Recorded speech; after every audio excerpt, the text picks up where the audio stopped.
এখন আবার সেই ট্রানজিট পথে রওনা হলাম, কিন্তু মনে মানে অপূর্ণতা থেকে গেল আর কি। যদিও এটা একটা প্রাকৃতিক বিপর্যয়, রাস্তায় প্রবলেম, আমার কিছু করার নাই। তারপরও একটা অপূর্ণতা নিয়েই বের হলাম। বাবে বিশাল পাহাড় উচ্চতা, আর ডান পাশে অনেক থেকে বৃষ্টি হচ্ছে।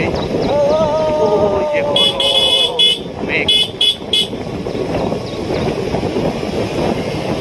এই বিশাল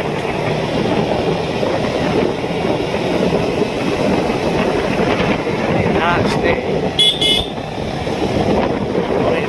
শান্তি, সে শান্তিটা পাইতাম না বাইকে না আসলে। এটাকে তো আমি এখানে গাড়ি দিয়ে আসছি ভাই একটু ভুল করেন না রাহুল নাকি?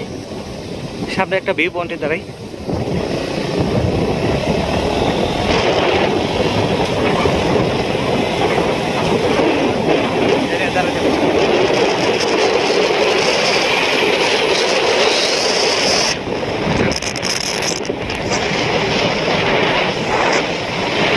থানসিও যাইতে দিল না।